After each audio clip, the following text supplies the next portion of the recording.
Muy bien, abre tu Biblia en segundo libro de Samuel, en el capítulo número 2. Vamos a seguir nuestra serie de la vida de David. Si me suben un poquito aquí los monitores, por favor, muchachos. Segundo de Samuel, capítulo número 2. Y bueno, pues solamente para recordar un poquito, David, ¿verdad? David ha pasado por algunos momentos difíciles. Las últimas semanas estuvimos hablando cómo David pasó por momentos difíciles porque tomó malas decisiones. ¿Recuerdas cuando él se fue a vivir con los filisteos? Y ahí en Siclag, donde estuvo viviendo, pues no estaba en el propósito de Dios que él estuviera ahí. Y también después, cuando va los filisteos a pelear contra el ejército de Saúl, entonces la palabra de Dios nos enseña que murió Saúl y murieron sus hijos. Y esos son dos golpes muy fuertes para David. Primero, también cuando él regresa de intentar pelear con los filisteos, sus familias habían sido secuestradas. También vimos esa parte de la historia. Y entonces incluso su gente hablaba de matarlo, de apedrearlo, porque estaban en amargura de espíritu, estaban tristes, enojados, frustrados. Pero es cuando David reacciona y pide a Dios dirección. Entonces Dios le dice a David que vaya, que recupere a sus familias, y van contra los amalecitas, porque eran los de Amalec que habían ido. Finalmente Dios actúa, y cuando él regresa nuevamente a Siclag, se entera que Saúl ha muerto. En la batalla vimos como una amalecita llega a darle la noticia a David, creyendo que iba a ser héroe, pero no contaba con que David estaba honrando a Saúl, ¿verdad?, aún en sus últimos días, y su mentira de este amalecita hizo que David lo matara, porque él se quiso levantar como un héroe, y él pensó que David lo iba a recompensar por lo que él había hecho. Él dijo que lo había matado. Realmente él no había matado a Saúl. Saúl se mató solo, Saúl se suicidó, él se echó sobre su lanza, pero este amalecita dijo: yo lo maté, yo me recargué sobre él, lo maté. Y entonces ahí nos quedamos. Entonces David en segundo de Samuel, y como te decía en otras ocasiones, es una sola historia. Simplemente tú no puedes, tú debes de tomar el libro de Samuel como un solo libro, ¿no? O sea, que esté dividido en primero y segundo de Samuel, solo es por cuestión de tamaño, de volumen, de que el que se le ocurrió poner los capítulos y versículos dijo: bueno, aquí se divide. Pero es una sola historia todo el libro de Samuel. Todo el libro de Samuel es una historia de corrido. Entonces es la continuación de la vida de David.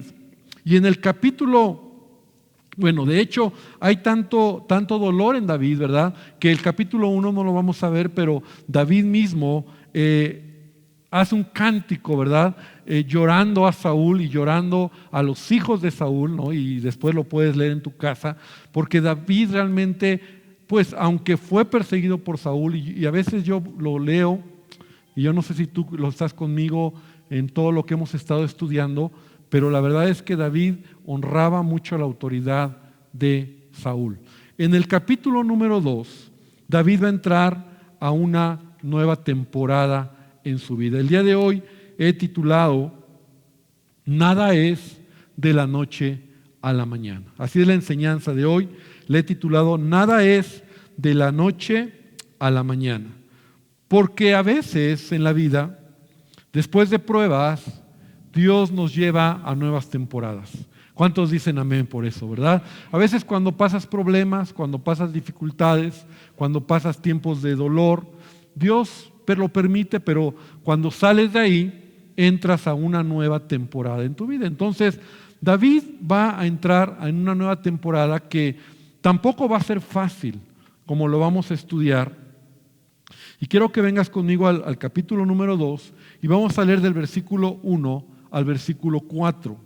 Después de esto, de todo lo que acabo de platicar, como un contexto de lo que venimos arrastrando, después de esto, aconteció que David consultó a Jehová diciendo: ¿subiré a alguna de las ciudades de Judá Y Jehová le respondió: sube. Y David volvió a decir: ¿a dónde subiré? O sea, ve ahora la sensibilidad de David para oír la voz de Dios. Y él le dijo: a Hebrón. Y David subió allá, y con él sus dos mujeres, Ahinoam, jezreelita, y Abigail, la que fue mujer de Nabal, el de Carmel. Y llevó también David consigo a los hombres que con él habían estado, cada uno con su familia, los cuales moraron en las ciudades de Hebrón. Y vinieron los varones de Judá y ungieron allí a David por rey sobre la casa de Judá.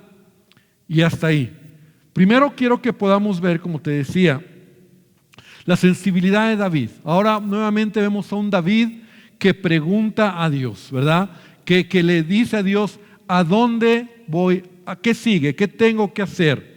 ¿A qué ciudad voy a ir? Porque recuerda que él vivía con los filisteos en la ciudad de Siclag, y ahora él ya va a regresar a la región de Israel, pero no va a cualquier lado. Le pide a Dios dirección, y es Dios quien le dice que vaya a la ciudad o a la región de Hebrón. Esta ciudad está a unos 30 kilómetros más o menos de Jerusalén, más o menos 30 kilómetros de Jerusalén, y ahí se establece David para vivir, porque Dios se lo pide, porque Dios le dice.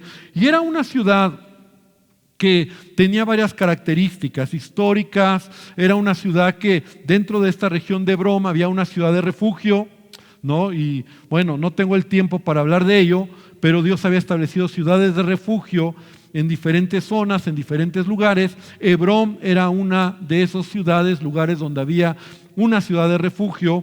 Ahí también estaban sepultados en esa región los patriarcas Abraham, Isaac y Jacob y sus esposas, de tal manera que era una región, un lugar con historia, ¿no? Un lugar que estaba cerca de Jerusalén. Y ahí llega, y dice la palabra de Dios, es interesante que cuando él llegó, entonces la gente de Judá, los varones de Judá, en el versículo 4, ungieron allí a David por rey sobre la casa de Judá.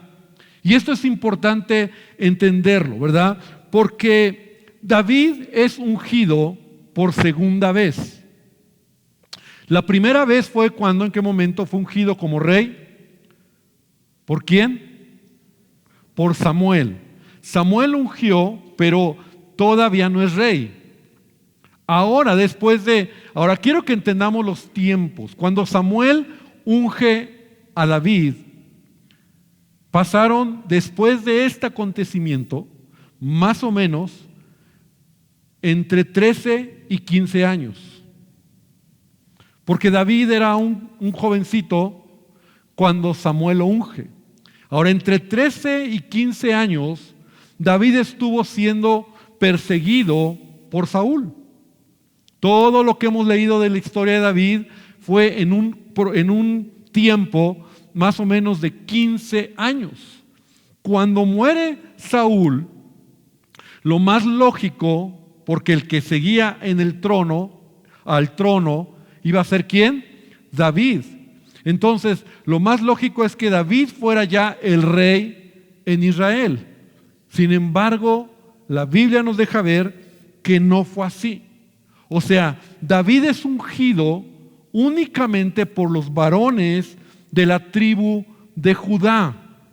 O sea, de las 11 tribus, la única tribu que reconoce a David como rey es la tribu de Judá. O sea, todavía David no es rey de todo Israel.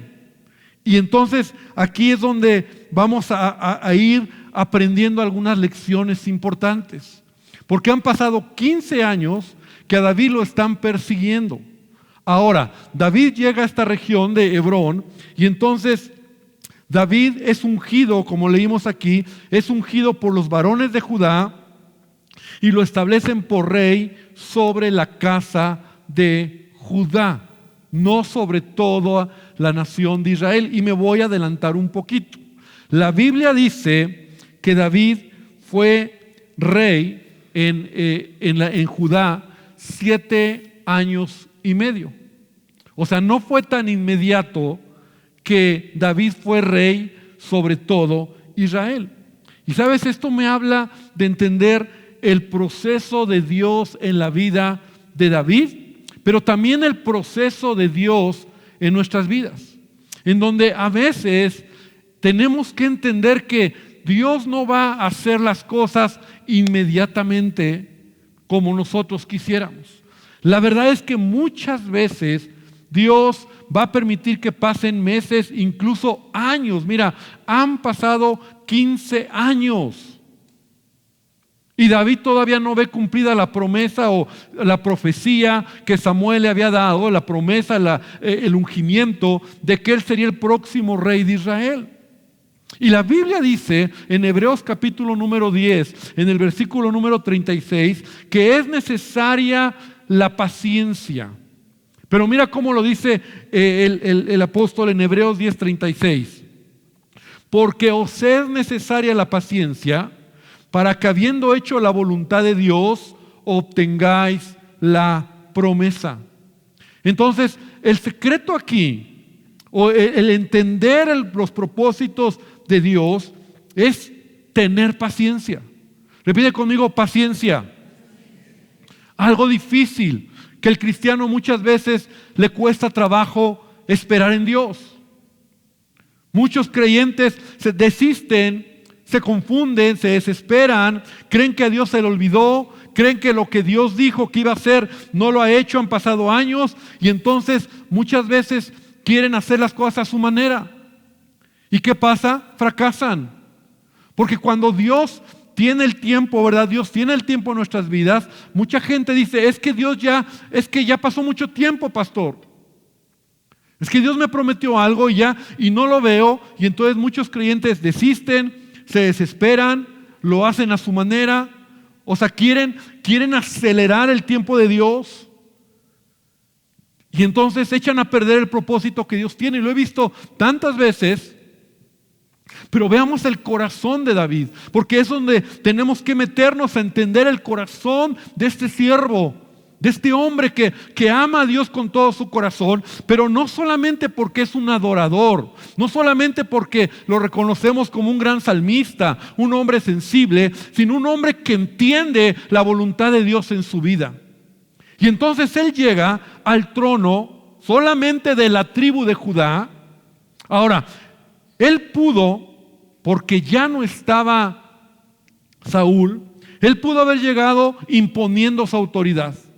Él pudo haber llegado a lo mejor cortando cabezas, ¿no? Como se dice vulgarmente. Él pudo haberse impuesto como el rey, porque ya me toca, porque ya es mi turno, porque ya esperé mucho tiempo. Y la realidad es que David está esperando en Dios. David sabe que Dios tiene los tiempos, porque David sabe que la verdadera autoridad jamás se va a imponer, sino se va a reconocer. La autoridad espiritual es así. La autoridad espiritual jamás se impone, sino es reconocida. Y hasta este punto, a David solo lo está reconociendo una tribu, que es la tribu de Judá. Y a veces nosotros tenemos que aprender de esto. Esperar en Dios cuesta. Sobre todo a veces en los casos de la familia, o en tu trabajo, o en tu negocio. Muchos se desesperan. Muchos, no, pues que Dios dijo que me va a bendecir, me va a prosperar, pero yo con este puestito que tengo aquí, con este sueldito, no me va bien. Y entonces renuncian. ¿Y cómo sabes que Dios quería que estuvieras ahí y más adelante Él te iba a bendecir? Pero somos desesperados. Y entonces empezamos algo y como no vemos fruto, no vemos bendición, Dios iba a bendecir mi familia, pero como no lo veo, como no está claro, como no sucede, entonces tomo acciones. Matrimonios que a veces Dios está restaurando y no lo ven, entonces dicen, no, es que no va a cambiar, y como no va a cambiar, ya ahí muere, ya se acabó, terminan separados. ¿Y cómo sabes que Dios no estaba ahí queriendo actuar en tu vida, en tu familia, en tu esposo o en tu esposa? El peor error, ¿verdad?, que podemos cometer nosotros es movernos cuando Dios no nos está moviendo. Entonces, la verdad es que yo he visto mucha gente, ¿verdad? Y hablando, por ejemplo, incluso ministerialmente, mucha gente dice, no, es que ya Dios me llamó, es que ya pasó mucho tiempo, y es que todavía no es el tiempo, no es que ya es el tiempo, y se mueven y fracasan, porque se desesperan. Y entonces vemos que David está esperando la voluntad de Dios. Ahora, es increíble cómo vamos a entender un poco cómo esta situación se mueve de manera política, porque Dios había elegido a David para ser rey en Israel. Y quiero que vengas al versículo, ahí en el capítulo 2. Ahora quiero que vengas al versículo número 8. Dice, pero Abner, hijo de Ner, general del ejército de Saúl. Abner era el general o el principal del ejército de Saúl, que no había muerto en la batalla. Tomó a Isboset, hijo de Saúl. O sea, aquí no sale otro hijo de Saúl.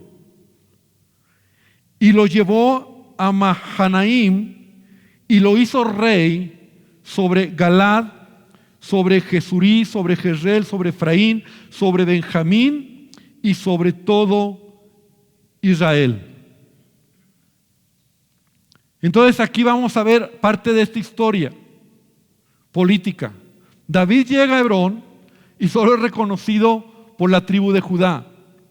Pero del otro lado se levanta este general que se llama Abner, y entonces hay un hijo ahí que es un hijo de Saúl, que yo creo, ¿verdad? O lo que estaba estudiando también, que este hijo de Saúl, de hecho, es un hijo que nunca sale en ningún lado, no es relevante. Es más, no murió porque no estuvo en la batalla. O sea, los hijos de Saúl como Jonathan y otros más que eran valientes con él, que estaban con él, que eran de verdad, tenían estar con su padre, murieron en la batalla. Pero este joven, que es un hijo de Saúl, de repente Abner, este principal o general del ejército de Saúl, lo toma para que sea el príncipe o para que sea el rey sobre Israel, o sea, sobre las 10 tribus. Y entonces ahí viene una situación complicada, porque entonces vemos cómo hay un punto, y aquí no lo vamos a ver todo por el tiempo y porque estamos hablando más bien solamente de David, pero entonces hay una batalla o empieza a haber una guerra interna entre el ejército de David y el ejército o lo que quedaba del ejército de Saúl. Entonces tenemos ahora dos reyes. Tenemos a David como rey de Judá y tenemos a este nombre, ¿verdad?, que se me olvida, es ese,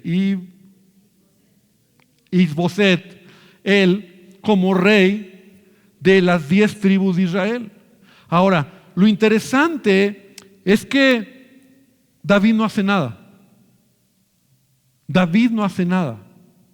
Pero hay alguien que está peleando, que es también del ejército de David, que se llama Joab, que está peleando con Abner del ejército de Saúl, vamos a decirlo de esta manera, y están peleando de tal manera que entre los dos están intentando ver quién va a tomar, quién es el que va finalmente a quedarse con el trono, pero David no está haciendo nada. Sin embargo, en 2 Samuel, en el capítulo 3, en el versículo número 1, dice, hubo larga guerra entre la casa de Saúl y la casa de David, pero David se iba fortaleciendo y la casa de Saúl se iba debilitando. ¿Te das cuenta? O sea, hubo larga guerra y guerra interna entre estos comandantes, entre estos ejércitos, peleando por quién iba a tomar el trono. La verdad es que este hombre Abner, este hombre del ejército de Saúl, era un hombre traicionero, era un hombre, como lo vamos a ver más adelante, que no tiene temor de Dios, pero David está confiando en el Señor. Y David no está actuando, David está esperando en el Señor, y David está esperando que sea Dios el que le dé el trono de manera legítima. Porque te voy a decir algo, hermano, cuando Dios te bendice, Él te va a dar las cosas de manera legítima. Tú no tienes que pelear, tú no tienes que luchar. O sea, cuando tenemos que entender el corazón de nuestro Dios, como hijos de Dios, y tenemos que aprender que a veces la desesperación, el perder la paciencia, podemos equivocarnos. O sea, ¿qué hubiera pasado si David se acelera? Pero David estaba confiando en el Señor. Y a pesar de que su jefe de batalla, ¿verdad? En este caso Joab, estaban peleando porque internamente estaban buscando. La verdad es que David estaba esperando en el Señor. Y cuando estás fuera del propósito de Dios, como en el caso de Abner, tarde o temprano las cosas no van a resultar. O sea, cuando tú lo haces a tus fuerzas, cuando lo haces a tu manera, cuando tú crees que así tiene que ser y te olvidas de Dios, las cosas en nuestra vida no van a resultar. No vamos a ver la bendición de nuestro Dios.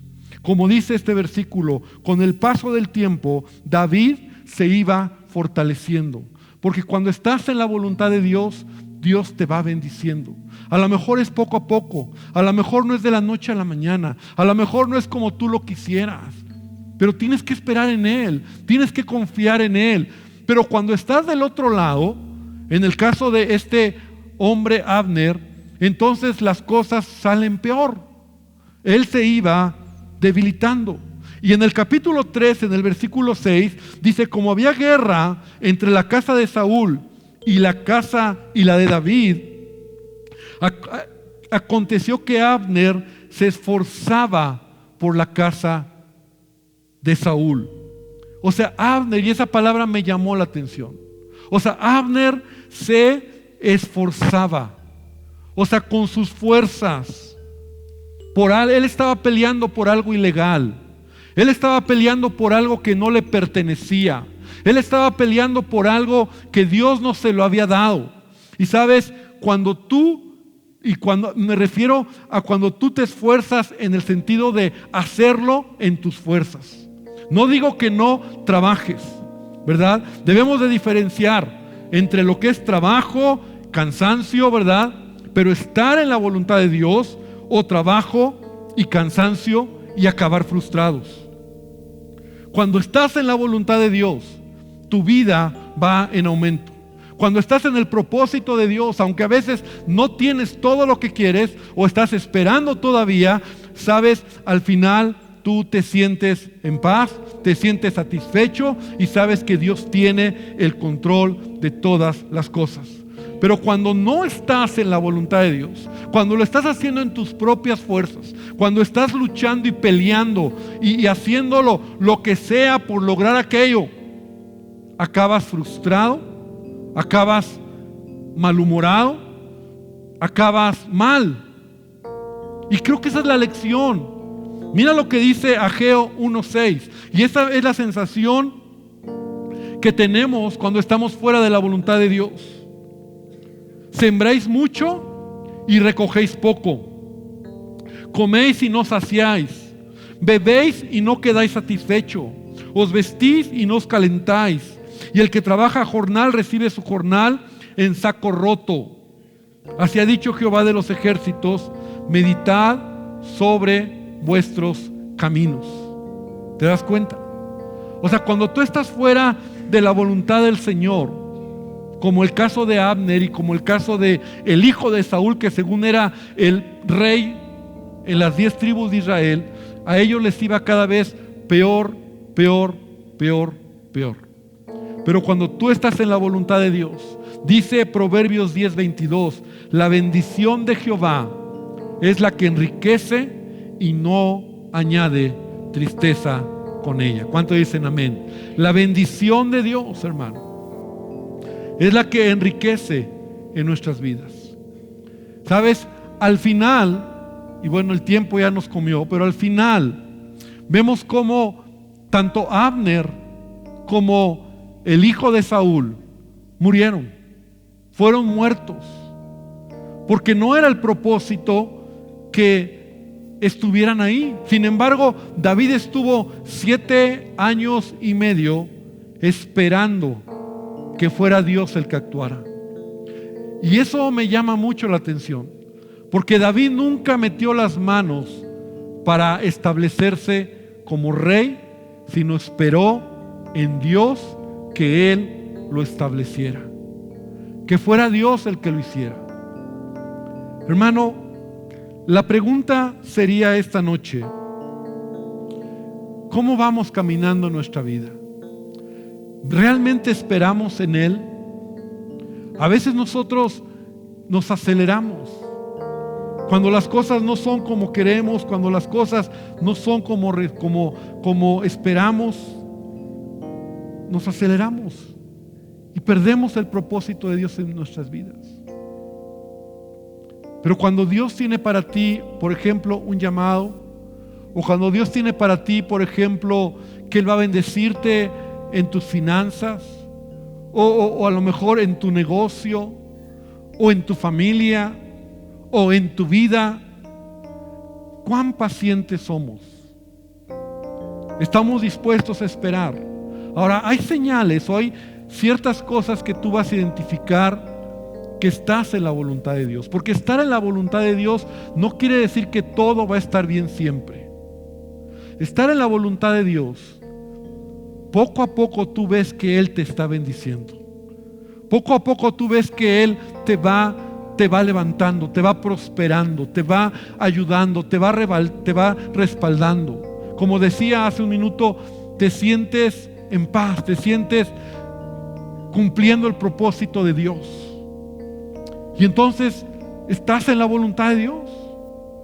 Pero cuando tú te has salido de la voluntad de Dios, sabes que estás mal, hay frustración, las cosas no resultan, y cada año o cada cierto tiempo, en lugar de que vayas bien, estás peor.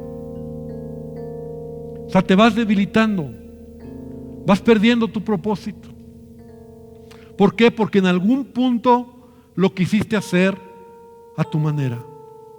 Y entonces en estos primeros capítulos de Samuel, vemos cómo simplemente David está esperando. 7 años y medio esperó toda esta pelea interna entre el ejército de Saúl con su propio ejército. Peleaban, David nunca se metió, David nunca luchó, David nunca hizo algo, es más, no hizo nada. Él esperó en Dios. Y Dios quitó a quien tenía que quitar, que en este caso las últimas piedritas en el zapato de David era un hijo de Saúl que salió, y este tramposo que se llamaba Abner. Porque era un tramposo, era un mentiroso, era un traicionero, era alguien que no respetaba la autoridad, y simplemente fue muerto. Y también luego fue muerto el hijo de Saúl.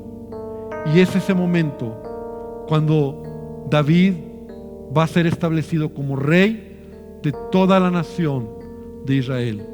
Para cuando va a ser establecido han pasado entonces 15 más 7 años y medio, 22 años y medio. David cuando lo establecen como rey en Judá, tiene 30 años. Se habían pasado de 15 años a 30 años perseguido, y luego de 30 años a 37 años y medio solo como rey de Judá. Es hasta los 37 años, 38 años, cuando David se establece como rey en Israel. Y la Biblia nos dice que él estuvo reinando sobre Israel en total 40 años de su vida.